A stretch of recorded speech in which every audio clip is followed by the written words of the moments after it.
Buckle up, it's the Insurance Dudes Podcast. Boom! And How you? yes. Yeah? I love that. Boom! Whoa! Greg and Jason in the house. Yeah. In the house. That serves two purposes. It's great, but then our editor knows when to cut. So Yeah. it's actually functional. You just put your arms up again. You just confused him. Yeah, now he's gonna. Oh no! Now what's gonna happen? Now it's cutting into right here. Yeah. Tommy Breedlove, welcome to the Insurance Dudes. It is awesome to have you here. Thanks, Insurance Dudes. For sure. Just fresh off a book launch a few months ago. Perfect timing on that. So Getting a bit of better time to go on a book speaking tour, you know? yeah, we're gonna get out in front of everyone. But here we are, man. You know, just grateful to have written it, candidly. Yeah, Awesome. It's awesome. Yeah. Let's get into that, but let's first start off with the number one question that we ask everybody. Well, we kind of switched it around, but today will be, what was the first concert that you ever went to? What was Breedlove's first concert? Donnie and Marie Osmond. I'm not Oh! expecting that. Boom! Dang it, I did the boom again. That is fantastic. That We've never had a is the Donnie. best one. Donnie That's the and best. Marie Osmond. My grandfather, I don't know what the right word was, an usher, I think is the right word, at the Civic Center in downtown Atlanta. And I was old enough to go to a concert, and he was able to sneak me into that one. And, you know, as a young boy, I thought it was the coolest. I couldn't quote you a Donnie Marie Osmond song to save my life, but I thought at the time, at 6 or 7 years old, I thought it was one of the coolest things I've ever seen in my life. Meet them? No, I didn't get to meet him. If I did, I'll say yes. I just don't remember it. How about that? I honestly don't think I'm that dumb. I don't even remember. I just remember how loud it was and the lights, you know, because, you know, that's all I could concentrate on. I was that young, so it was really cool. Yeah, that was Donnie Marie Osmond, man. Well, you know, we bring on a lot of insurance dudes and dudettes, and then we love to reach out, extend past the box of insurance, and get great ideas and different ways that we can help insurance agents, maybe thinking a little differently than with that insurance mind. So it's awesome to have you here. Why don't you tell us how you got to the point where you are, where you wrote this book, and then it's awesome. We'd love to hear this story. Yeah, I appreciate that. I was a financial industry guy for almost 20 plus years. Oh. And it was in public accounting, financial consulting, not financial advisory. So think corporate consulting, mergers and acquisitions, things that probably put your audience to sleep by just me saying them. But I was in that career for like 20 plus years and grew up real humble beginnings, south side of Atlanta. I'm going to do the real quick version of the story, and was slated to be the first person in my family to go to college. And unfortunately, I grew up in and around abuse of all kinds and violence. And unfortunately, when I was scheduled, I had a half a ride to the University of Miami, a full ride to the University of Georgia. Instead of going there, which was my intention, I started running with the wrong crowds, doing the wrong things, and became what I hated. I became that violence and anger, and at 18 committed a violent crime. And so I was looking at 7 years in prison, believe it or not. And luckily it was dropped to 2 heavy misdemeanors, but did spend my 19th birthday incarcerated. African-American, a gentleman stepped across the racial aisle, which is unheard of in those institutions, to mentor me and show me some male mentorship. Said, look, brother, you don't belong here. He called me young blood. He's like, young blood, you don't belong here, man. And so with his help and mentorship and truly love, you know, something I needed in my life, I dusted myself off, picked myself up, and put myself in community college at night and worked at a nuclear waste container factory during the day, and eventually ended back at the University of Georgia and graduated an accounting degree. And I literally went from a jail cell to Deloitte and Touche in 3 years. It's kind of crazy. Wow. Just nuts. Wow. You know, here comes the part where Legendary and the author in the book came about is, you know, I thought being from humble beginnings, and I'm the first guy to tell you money's important. So that's not what I'm saying. But I thought that money, power, fame was going to fill my cup. The American dream, we didn't grow up with that. So I'm going to go achieve it. And I did. And so there I was at 36 years old, junior partner in a big firm in the Southeast United States, international firm, and thought, I had the corner office, shiny cufflinks, fancy suit, nice car, girl in my arm. And when that didn't fill that void inside, I turned to everything else. Think like the Wolf of Wall Street, and I'm not even joking there. And literally found myself waking up in a ditch one day, half dressed in downtown Atlanta. I was probably doing some multi-million-dollar deal or audit 3 days before, and literally looking up at the sky, thinking, man, how the hell did I get here? Why am I here? And what's wrong with me? You know what I'm saying? Like, who are you? And so seriously though, I really went and I have to say this real quick. I might or might not have been going through marriage counseling at the time. Who knew, right? Because literally I was doing everything wrong that you could possibly do. But I remember one of those counselors saw something. He said, Lude, you are closed. You can't feel. You're just this competitor and conqueror and trying to fill a void that nothing's going to fill it. And he goes, there's a place in Tennessee that can do more for you in 7 days than I can do in 10 years. And I heard him. And so I went to this place in Tennessee, man, and they cut me up open, like literally emotionally and mentally for 4 or 5 days and put me back together for 3. And that started me on this transformation. And what it was is it was still that little boy who just wanted to be seen, heard, and loved, right? But now when that power and money and fame, and I turned to all the darkness. So I went on this journey of, how do I be more self-confident, greater self-esteem? How do I shut that voice off in my head that's constantly telling me I'm not good enough? And what if they figure out you don't know what you're doing? We've all got that stuff in our head that talks too much. If we talk to anyone else, like we talk to ourselves, no one would be our friends. And so I literally went on this, and I never intended on leaving the financial world.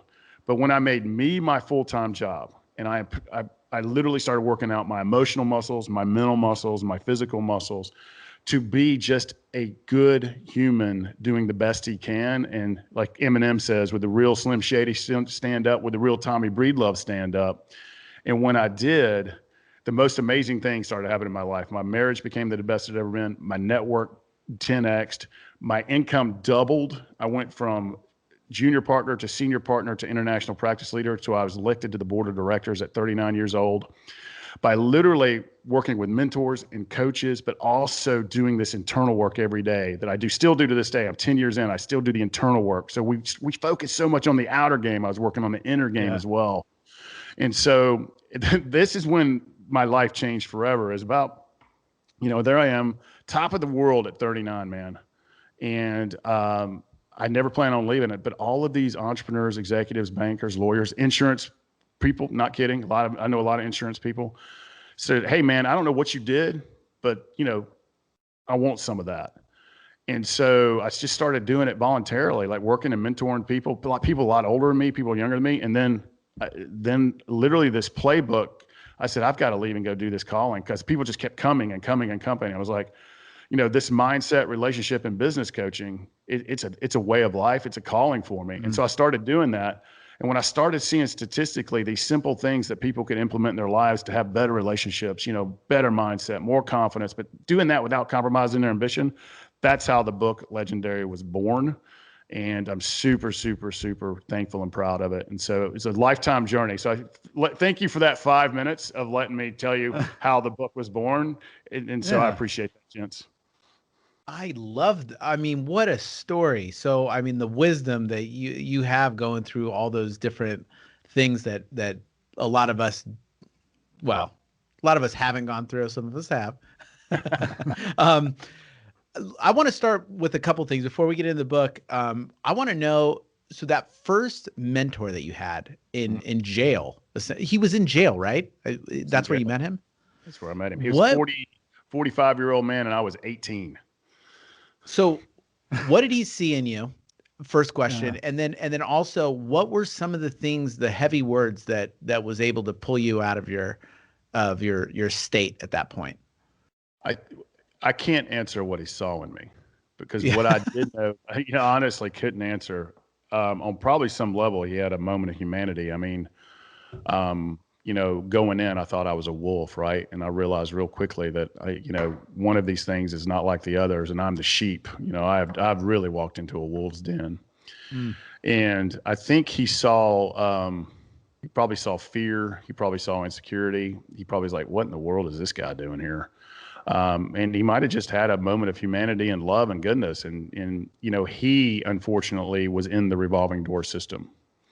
And he had spent his life in and out of incarceration. And at the time, and I think it's even gotten worse, is the prisons were just they're just overflowing and too full. And so this particular institution, this particular jail in South Atlanta was acting as a prison as well. And so he was waiting. I believe he was waiting to actually go back. And I don't know what he saw in me, but I remember the strong words were, he basically, he gave me the gift of going second. He shared with me his journey and how he was in and out of the system, and just what his life and his relationship with his children, his relationship with his wife and girlfriends had been, and basically mentored me by walking me through his path. And if you continue down this path, this is what it looks like. And I didn't like what it looked like.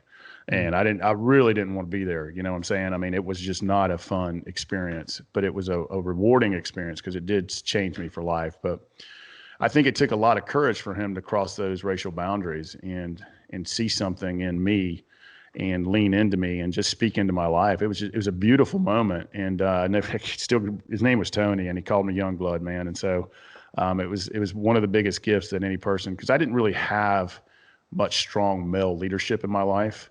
And it was quite the opposite, actually. And so I think it was an opportunity for him to get it right as a dad. And I think he knew that I would listen. Yeah. And candidly, he protected me as well. And that was really useful. Yeah.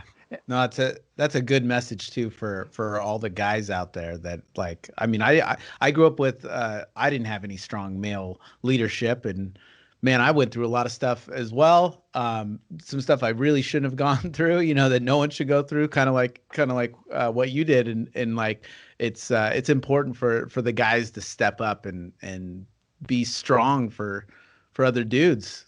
Share your stories here. Yeah. And role models. I think even now, I mean, in certain communities, in certain aspects, it's literally a fatherless society. But even in the professional world, you think about all the hours, and we're always striving, ambitious people like us are always striving for more. And when we get there and when we do this, it can cause us to be our children can be fatherless because we're out hustling and working. Mm-hmm. And it takes the feminine and the masculine to help, right? I mean, it takes a good, strong dad as much as a good, strong mom.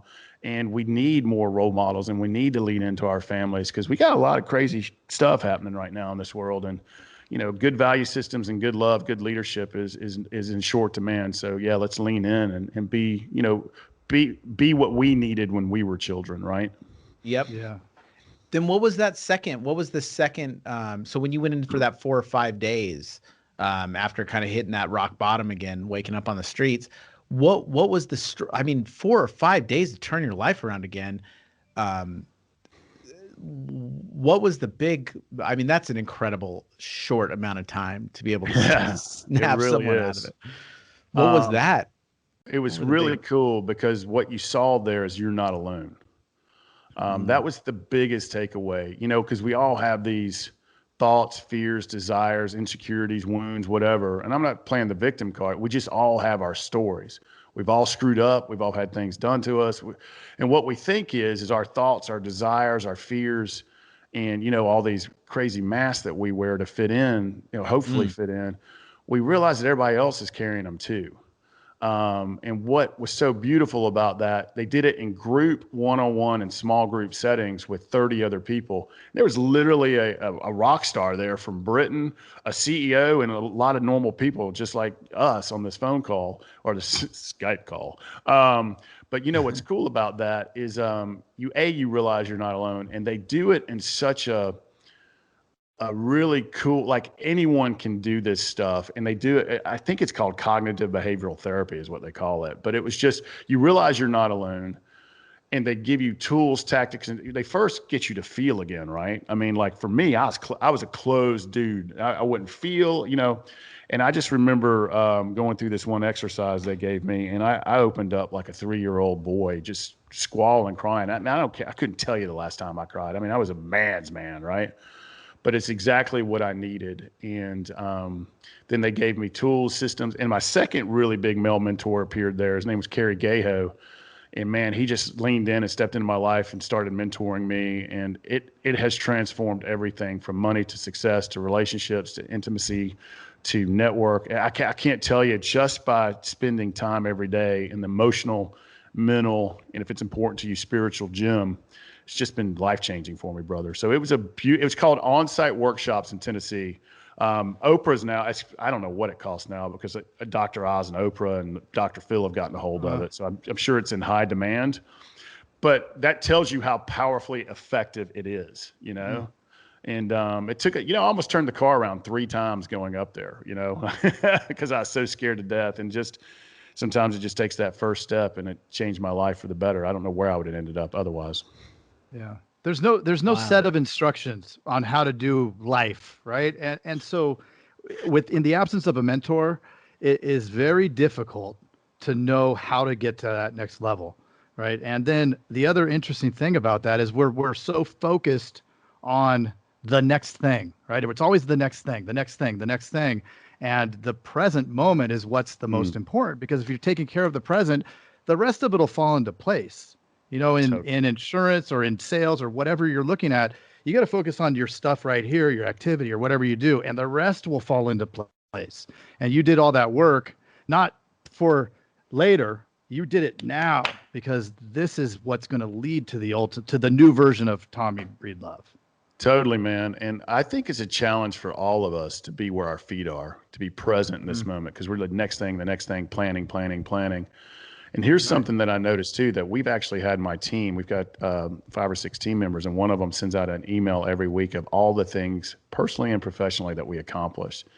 And it's just a moment of gratitude that, hey, I went to dinner with my wife, or B, we closed a client, or we helped this man get through the relationship problem with this, and it just takes us back for a second and lets us recognize these small and large wins in our lives. But just as important as what you said is being where our feet are. And what I found in my network, in relationships with friends, family, my wife, and definitely in sales, because we're all salespeople. If you don't think you're a salesperson, you're always selling to somebody. All the time. It could be your kids at the dinner table, for God's sake. But but what I have found is when you're present and you can sit there and hold space and actually listen to the other person, and us business people have a problem, is we're thinking of the next clever thing to say. And if we just stop that and listen to what they actually need and listen to them, your sales strategy, you can do all the social media and other marketing and PR and branding. If you can just hold space for people and actually hear what they need, your sales will 10x, man. And so that's what being present does for you.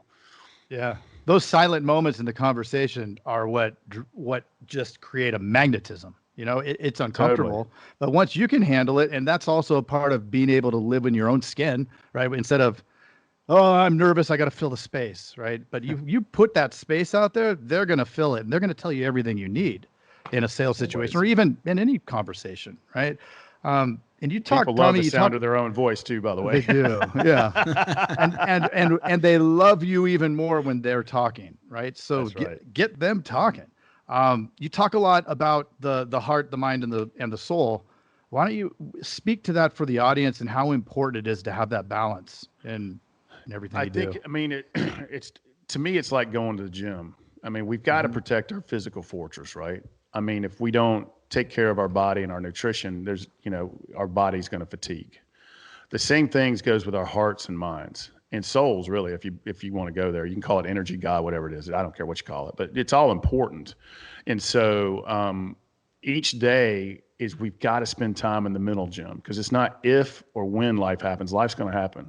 Clients are going to walk out the door. People are going to get sick. We're going to have, suffering's going to happen in life.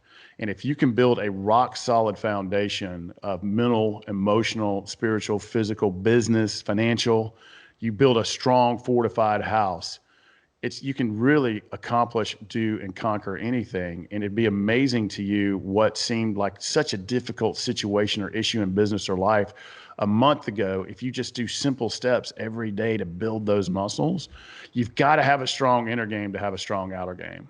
and everything has a it's an exponential effect. It's like compound interest. You put money into the stock market, it's going to compound, and what'll happen a year or 2 years from now is 100 times what you thought it would have been. Same thing goes with your mental muscles, your heart muscles, your emotional muscles, and here's the important thing too. And I'm a big fan of business success, money. Anybody that says money's not important, run from them. They're broke. But at the same time, we don't want to be so successful financially or in business that we come home to an empty house or family that doesn't love us, or we're not nurturing those friendships or developing that network. And the most important thing is, can you hold space for yourself? Or is your constant, that noise in your head that's a brutal, we call him Ike. I mean, I've even named my dude Ike. And Ike's a mean dude, man. And we've got to silence that and help. We all struggle with confidence and esteem. And what if they, the what ifs and, not good enoughs. And social media is certainly exponential, make that exponential. But if you do the inner game and shoulders up, shoulders back, head up, you'll be shocked at what manifests in your love, your relationships, your sex life, your business life, everything in between. And if we're not enjoying and having joyful moments, why are we doing this anyway, right? What's the point? And so I think we're a stew, right? And if you take out ingredients and you don't work on the entire stew, the stew's going to taste bad.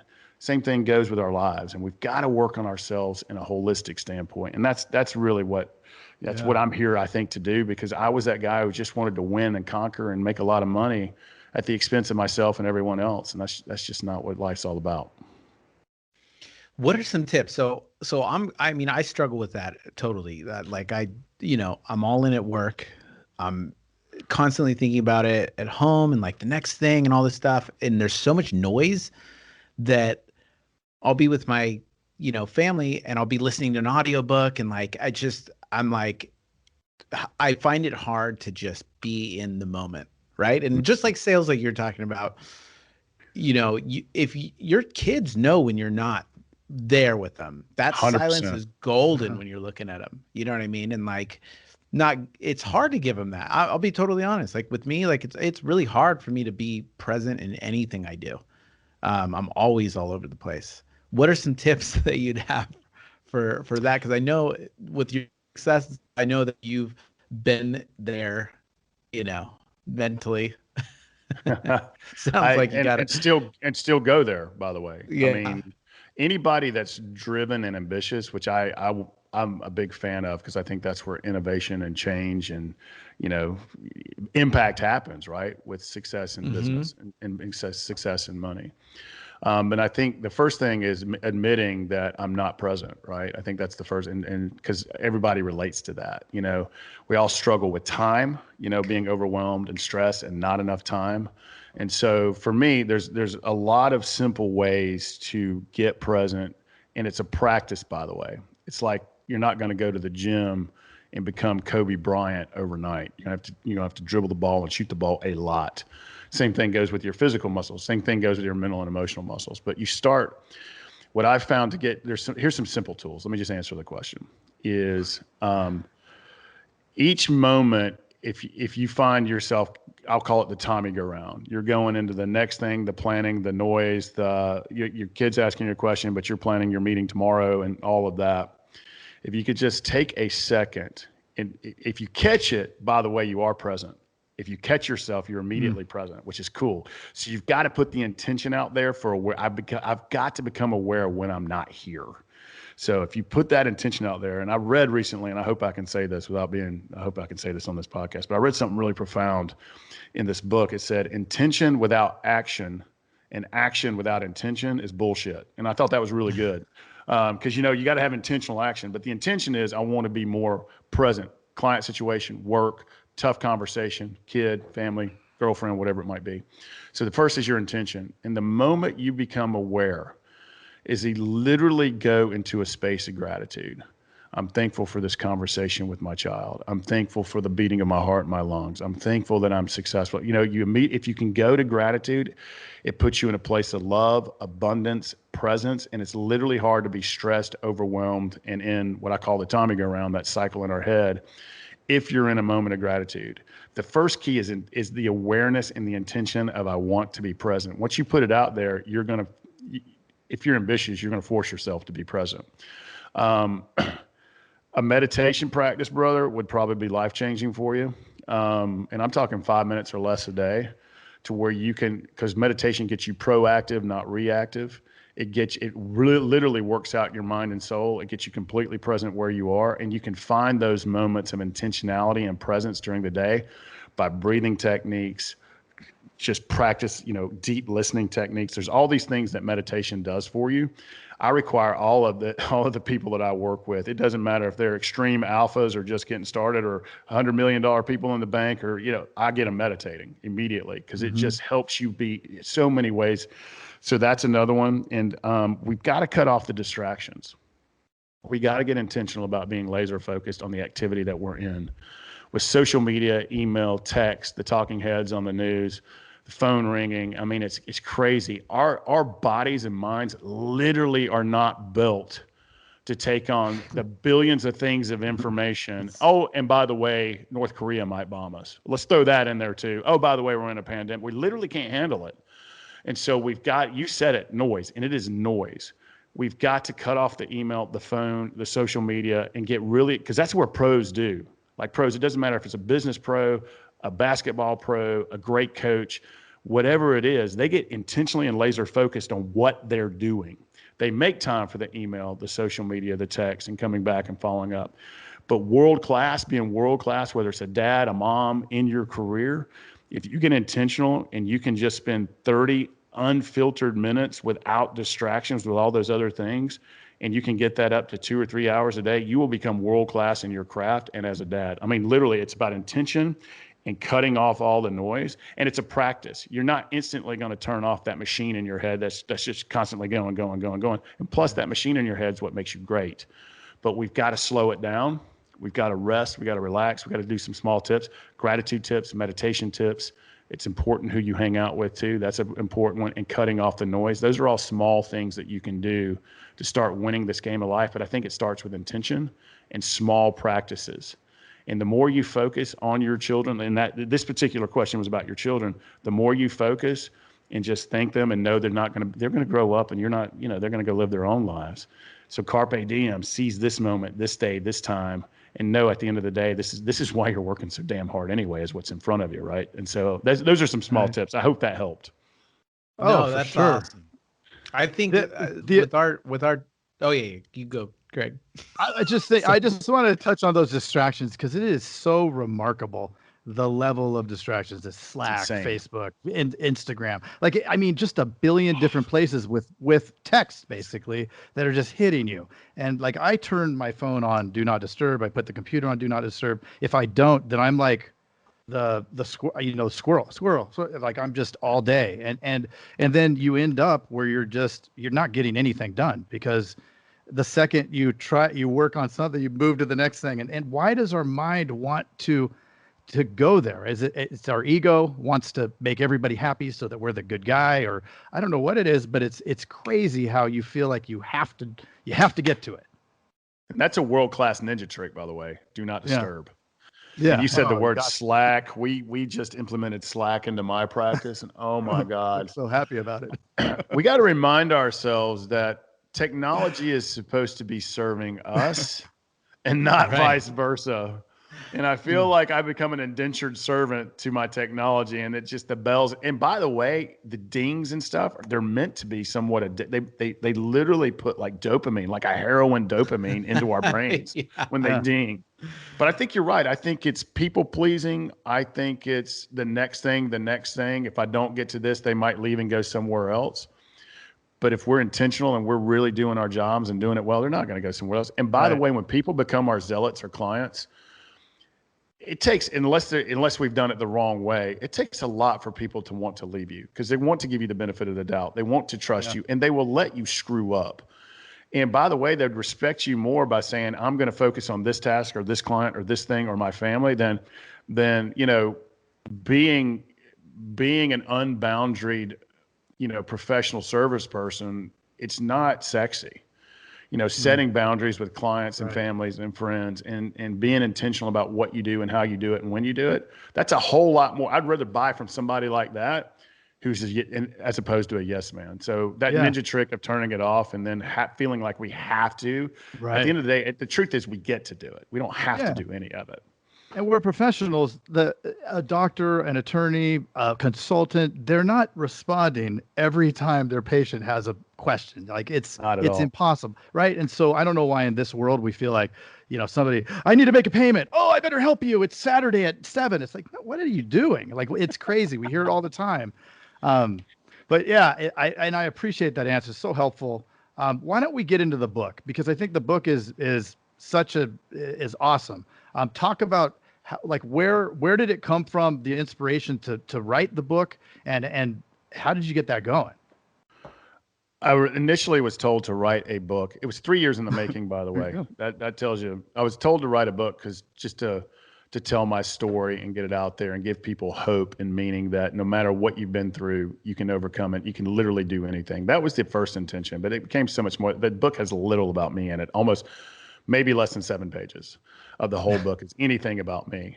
But when I saw this formula and I literally went into, speaking, one-on-one coaching, mindset, relationships, and business, and then I started doing group settings, these formulas that help people live a better, and I'll call it legendary, and I'll tell you where that came from in a second, a legendary life, it became crystal clear, and I changed the whole book. I wrote simple, fun stories about people actually doing these things. And I don't go and talk about Warren Buffett and Kobe Bryant, Oprah Winfrey, and all the, the greats, right? I love Jason's got all the greats behind him. I mean, Vanilla Ice, for God's sake. I mean, come on now. One of the greatest. One of the greatest. Hey, whoever says they don't like that song, they're lying. But what I can see is I saw this formula of helping people overcome their time, live with purpose, significance, meaning, to have better relationships, a better network, to make more money. I saw this formula and I was like, let's tell simple stories. Let's make it fun and let's make it actionable where you can actually, you're not reading it and thinking, well, I can never do that. If I do one simple thing for 30 days, maybe 60 days, it's going to have a 10x effect in my life. And the reason I called it legendary, because I didn't have it. I had like 3 really crappy titles before that.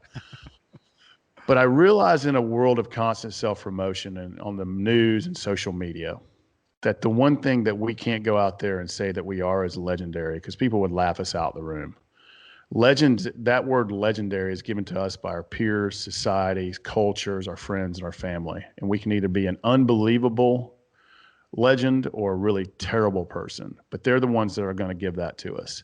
And you don't have to be rich or famous. You don't have to write a best-selling song, but you can be legendary in your community, in your business, in your network, your family, and your friends if you do these simple things. And so to me, it's about when we, and here's the truth is, you and I all know that we're not going to be here forever. Our time is preciously short on this earth.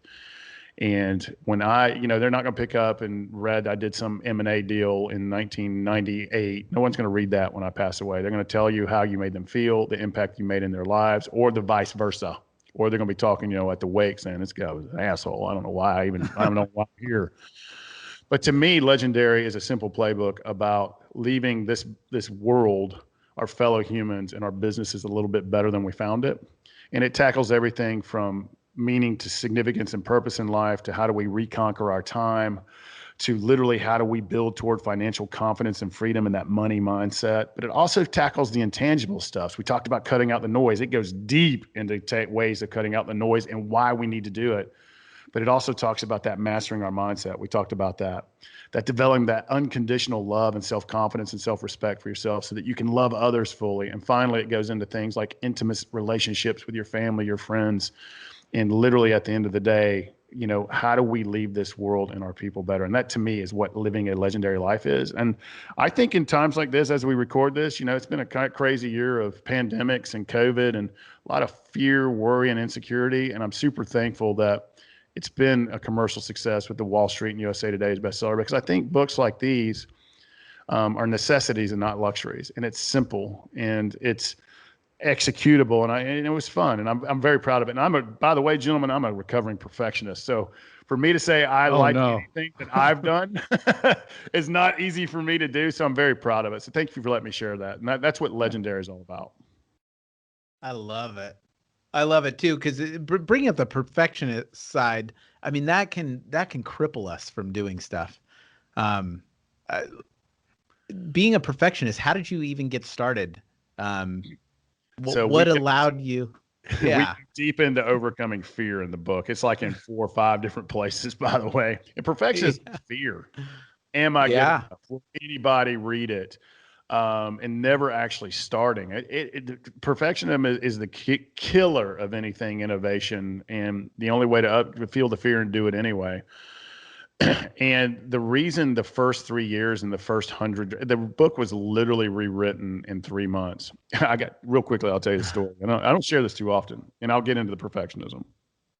I think I'll answer that question first. I think when it was no longer about me, from an ego or vanity standpoint, and it was truly about helping others. It was, even if it's one person, and I know it's at least been one person. We get letters and texts and calls and these beautiful things every day. I loved your book. This is what I've done. I apply. So that's what it's all about. When it was no longer about me, and knowing that if I can just help one person, because I needed this book when I was 36, because I was literally on a road to self-destruction. Yeah. And it would have ended really badly. And so when I made it about that, that's what helped me overcome the perfection. And honestly, I've got an army around me. I am a coach, but I have a coach. I'm in a mastermind. I have a psychologist. I've got this inner circle that holds me to my core values and their encouragement, their love, their push, and knowing I would let them down as well. That was a really big driver to help me overcome perfectionism, because perfectionism is the not good enoughs, right? It'll never be good enough. There is no such thing as perfectionism, and there's no such thing as control, by the way. The only thing we control is our mindsets, attitudes, and choices, and really nothing else. So we got to remember that. But real quickly, I've been 3 years and I hated the book. It had no soul. It had no blood. The publisher was all over me. They were like, "You're out of time and we're not going to give any more money." And they really didn't ever give me money. I was first time author, but they said, "You're out of time. We're not publishing this thing anymore." And the editors and consultants are like, and they gave me the last draft. And I literally sent the Jerry Maguire email, when he grabs the goldfish. Is anybody with me? I sent this Jerry Maguire email basically saying, "This is garbage. I'm sorry I wasted you guys' time. We're done." And it was quitting. It was perfectionism. It was nonsense. And I literally may or may not have had some bourbon that night and sat down. And my wife was in Chicago. I'm in Atlanta. My wife was in Chicago, and I called her, and I've probably used every 4-letter cuss word and how bad the thing was. And I could tell she was asleep. She was like, "I'm so sorry, baby." And I could hear her like sleeping. She wasn't even listening to me. And so I'm drinking this bourbon, and then finally I sat down, and I don't know what it was, man, but I had this moment of clarity. And that's where it became about, like, write the book you needed, and write the book that you're working with people each and every day to overcome these things, to help them be their best. I'm not in the change business. I'm in the bring it out of them business. And the outline literally came to me, and thank you, Angels Envy Whiskey. And it literally came to me, and I called him the next day and said, "I'm sorry, let's get back on the phone." And I was able to meet the deadline and wrote it in 3 months. Totally rewrote the book from A to Z based on those chapters and that outline of what I needed and what I've seen so many other people need. And so that's the story of how the book actually came about. I overcame the perfectionism. Wow.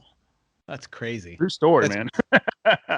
No, I love that. I love that it's 3 years and then it comes to that, and it's 3 months. Yeah. The clarity. And you should see the cutting room floor. It's got hundreds and hundreds of basically useless pages. Well, that fear of failure that goes on with that perfectionism is it just stifles people, right? If you're going to be successful in business, you better really be ready to fail a lot, because it's anybody that says, "Oh, I came out of the gun and I was crushing it." Like, no, dude, no, you didn't. And once you can get comfortable with that, hey, it's all going to fall into place, because it goes back to the now and what you're doing now, right? Because that will get the results. And yeah, you're going to stumble, and that's good if you can handle it. Totally. The failure, the learnings that come from failure, the courage that comes from failure. It's a combination of failure and patience. And I literally can't name you an overnight success. Everybody's like, "Oh, they got lucky." Yeah, but you didn't see the Beyonce singing 30 years and the hard work and the dedication and the failures and the singing in the showers. And what she actually did is just showed up, worked with voice coaches, kept recording, kept getting better, kept getting. And same with Bezos. Everybody says, "Well, he's the richest man in the world." Over a 30-something year span, you know what I'm saying? Yeah. And so the hard work and the daily grind and the failures and the mess ups and the screw ups and the learnings, but the courage to keep moving forward and the patience. The naysayers, right? How many people Oh, told him, God, no, like, dude, that's the worst idea ever. You're crazy. Totally. Nobody's going to order their groceries. You're crazy. Totally. If you have haters and people are telling you you're going in the wrong direction, it's probably means you're going in the right direction. So, Right. You know what I'm saying? Because I love the Teddy Roosevelt thing, and it's used a lot, but there's the people actually in the game playing football, and there's the people who are actually in the stands criticizing the coach. And are you in the arena? That's what Teddy Roosevelt said, the man in the arena with his face covered in sweat, blood, and doing the work and getting hit not only from the naysayers, but life and the failures. Those are the people that's the people who have the courage, is the people who actually get into the game of business, entrepreneurs, life, and take a chance. That's the people in the arena. So, that's where it's all at. Yeah. It's a great, 3 paragraphs called Man in the Arena by Teddy Roosevelt. It's unbelievably good. Man in the Arena. Yeah, it's really, really, I actually start the chapter 1 of the book because the chapter 1 is Take Action. And it starts with that. Teddy Roosevelt's Man in the Arena speech. Well, I don't need to write it down. I'll get it out of the book. It's amazing. Yep. It's really, really good. So we can find the book in the Dude's letter. In the Dude's letter, and we'll put a link to the book. The link to the book right there in under the show notes, and you get that on Amazon. You get it anywhere. Yeah, since we're talking about it, you get it literally anywhere in any format. And if my Southern accent doesn't bother you, I can read it to you. It's an Audible. Perfect. Hey, that's what Jason needs. Yeah. I mean, if you don't mind that, I'm the one reading it, and it's in electronic format, hardback, softback. It's everywhere. Anywhere that you want to buy a book, whatever store you want to support, it's there. Wasn't it kind of cool? We talked to Robin Sharma about that, and I love audiobooks. But I like it when the author reads it. It's so not genuine when you have somebody else reading it. It's soul. It's blood. Yeah. That's what blood is, right? That's what makes us human, man. That's what. Yeah, I went with you. I'm with you. I'm a big fan. Robin's a good guy. I'm glad you did that. unless it's Snoop. If it was Snoop reading it, it'd be pretty cool. That would be cool. Yeah. But otherwise, or Morgan Freeman. Yeah, he's Morgan good. Freeman. Yeah, he's good. He's good at it. He's done pretty well for himself. Yeah. Oh, I love it.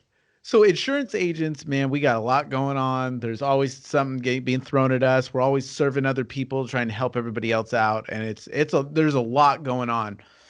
There's a lot going on this year in general. I mean, it's nuts, right?